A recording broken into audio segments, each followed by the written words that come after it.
नमस्कार दोस्तों, मैं डॉक्टर शशि शंकर कारक अपने चैनल पर आपका स्वागत करता हूं। दोस्तों, आज मैं एक ऐसे मेडिसिन पर चर्चा करने जा रहा हूं जिसके बारे में आप पहले से भली भांति वाकिफ हैं दोस्तों, और वो मेडिसिन है टिनोस्पोरा कार्डिफोलिया। तो आइए दोस्तों, हम जानते हैं कि टिनोस्पोरा कार्डिफोलिया क्या है। तो दोस्तों, ये एक बेल प्रजाति का पौधा है जिसे हम आयुर्वेद में गिलोय के नाम से जानते हैं और संस्कृत में इसे अमृता के नाम से जाना जाता है दोस्तों। और ये पौधा जिस पेड़ पर चढ़ता है उस पेड़ को ये मरने नहीं देता है। इसके पत्ते पान के पत्ते की तरह होते हैं और इसकी जो लताएं होती है उसी के अर्क को हम लोग मदर टिंचर के रूप में इस्तेमाल करते हैं दोस्तों। अब आइए दोस्तों, हम जानते हैं, हाँ, इसके पीछे एक कहानी भी है कि ऐसा कहा जाता है कि जब समुद्र मंथन चल रहा था देवताओं और दानव के बीच में, और उसके फलस्वरूप जो अमृत प्राप्त हुआ और उस अमृत के कुछ बूंदें जो छलक कर जमीन पर गिरे तो उस जगह ये गिलोय के रूप में उत्पन्न हुआ दोस्तों। इसीलिए कुछ लोग इसे अमृत बेल भी कहते हैं। अब जब ये अमृत फल है तो निश्चित तौर पर हमारे लिए भी ये बहुत ही फायदेमंद साबित होगा दोस्तों। तो आइए हम जानते हैं गिलोय के क्या लक्षण हैं और किस प्रकार हमारे लिए ये फायदेमंद है। तो दोस्तों, ये जो टिनोस्पोरा कार्डिफोलिया है जिसे हम गिलोय कहते हैं, ये बहुत ही सुरक्षा कवच साबित होता है मनुष्य के लिए, और ये बेस्ट इम्यून बूस्टर के नाम से जाना जाता है दोस्तों। इसके यूज से हम किसी भी हमारे शरीर में प्रतिरोधक क्षमता इतनी बढ़ जाती है कि किसी भी बीमारी से लड़ने में हम सक्षम रहते हैं, या किसी भी फॉरेन बॉडी का इन्फेक्शन हो, बैक्टीरिया वायरस का इन्फेक्शन हो, या अभी जिस कोरोना से हम सफर कर रहे हैं उसके इन्फेक्शन को कम करने के लिए ये टिनोस्पोरा कार्डिफोलिया बहुत ही फायदेमंद साबित है दोस्तों। इसमें प्रचुर मात्रा में calcium, magnesium, phosphorus, iron, protein पाया जाता है दोस्तों। ये बहुत ही इंपॉर्टेंट एंटीपायरेटिक, एंटी इन्फ्लामेटरी और एंटी एजिंग मेडिसिन के नाम से जाना जाता है।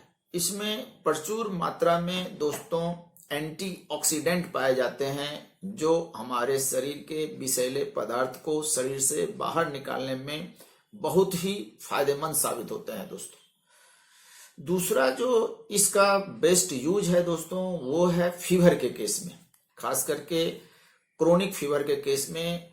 जब आदमी बार बार बीमार पड़ता है, ठीक होता है, फिर बीमार पड़ता है, थोड़ा सा मौसम चेंज होने के बाद फिर बीमार पड़ने लगता है, तो उस केस में ये मेडिसिन बहुत ही फायदेमंद साबित होता है दोस्तों। और डेंगू फीवर के केस में जब प्लेटलेट्स की मात्रा कम हो जाती है तो उस प्लेटलेट्स को बढ़ाने में भी Tinospora cordifolia one of the best medicine माना जाता है दोस्तों। इसका जो बेस्ट यूज है दोस्तों वो डायबिटिक के केस में। इसे हम लोग हाइपोग्लाइसेमिक मेडिसिन कहते हैं, यानी ये ब्लड में शुगर लेवल को कम करने में बहुत ही फायदेमंद साबित होता है, और खास कर करके जो डायबिटिक टाइप 2 पेशेंट हैं उनके लिए ये रामबाण साबित होता है दोस्तों। चौथी जो बेस्ट मेडिसिन मानी जाती है दोस्तों, ये लंग इन्फेक्शन के केस में, खास करके एजमेटिक पेशेंट जिनका सांस कष्ट होता है या एलर्जी के रूप में जिसको एलर्जी का प्रॉब्लम है, तो ये बेस्ट एंटी एलर्जी के रूप में साबित होता है दोस्तों हमारे लिए। इसका अगर हम लगातार सेवन करते हैं, इसकी जो मात्रा होती है, हम लोग मदर टिंचर को 10 बूंद आधे कप पानी में अगर हम 3 बार लेते हैं तो हमारे लंग को ये बहुत ही ताकत प्रदान करता है दोस्तों। पांचवा जो इसका बेस्ट यूज है वो हार्ट बीट के बढ़ने में। अगर हमारा हार्ट बीट बढ़ जाता है ट्रेकिकार्डिया के केस में, तो उसको कम करने में टिनोस्पोरा कार्डिफोलिया बहुत ही फायदेमंद साबित होता है दोस्तों। छठा इसका यूज है दोस्तों टॉनिक के रूप में, खास करके लंबे दिनों से बीमार रहने के बाद अगर हमारा शरीर कमजोर पड़ जाता है, या लगातार मलेरिया से सफर कर रहे हैं, या और किसी फीवर से सफर कर रहे हैं, या सेमिनल डिबिलिटी के कारण अगर हम वीकनेस फील कर रहे हैं, तो इस मेडिसिन को लगातार 1 महीने तक लेने के बाद हमारी जो वीकनेस है वो दूर हो जाती है दोस्तों। नेक्स्ट जो इसका यूज है वो है डाइजेस्टिव सिस्टम में, बहुत ही फायदेमंद साबित है, खास करके हाइपर एसिडिटी के केस में, या इनडाइजेशन के केस में, या लॉस ऑफ एपेटाइट के केस में अगर भूख नहीं लगती है तो उस केस में भी ये मेडिसिन बहुत ही फायदेमंद है दोस्तों। नेक्स्ट जो इसका यूज है दोस्तों, यूरिन इन्फेक्शन केस में, अगर डिफिकल्टी इन यूरिनेशन है, पेशाब करने में तकलीफ होती है, और हिस्ट्री ऑफ सिफिलिस और गोनोरिया का रहा है, तो उसके लिए ये बेस्ट मेडिसिन माना जाता है दोस्तों।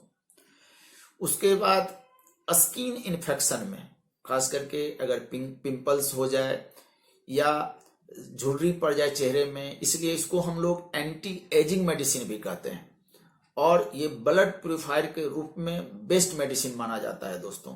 इसलिए इसका लगातार सेवन करने से हमारी एज, जो एंटी एजिंग एज है, एज को कम करने में ये काफी मदद साबित होता है। उसके बाद दोस्तों इसका जो बेस्ट यूज है, ये एंटी कैंसरस मेडिसिन होता है, ये कैंसर सेल को डैमेज करने में भी बहुत फायदेमंद साबित होता है।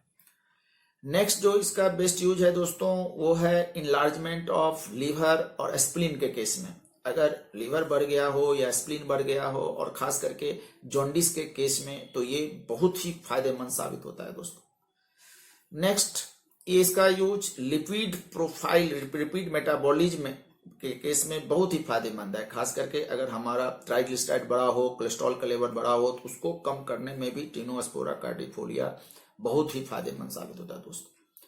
उसके बाद फीमेल के केस में, लिकोरिया के केस में ये दवा और भी फायदेमंद साबित होता है दोस्तों, कि अगर आप लिकोरिया का पेशेंट है, उसके कारण कमजोरी है, तो लगातार अगर हम टिनोस्पोरा कार्डिफोलिया मदर टिंचर लेते हैं तो हमारे लिए बहुत ही फायदेमंद साबित होता है दोस्तों। तो ये कुछ उपयोग थे टिनोस्पोरा कार्डिफोलिया के दोस्तों। अब कुछ सावधानियां हैं कि इसका इस्तेमाल हम कब ना करें।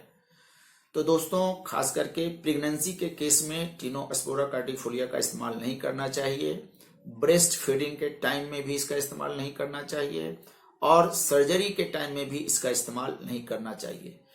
तो दोस्तों उम्मीद है कि मेरा ये वीडियो आपको अच्छा लगा होगा, तो इसे लाइक और शेयर करें, और हमारे चैनल को अवश्य सब्सक्राइब करें दोस्तों।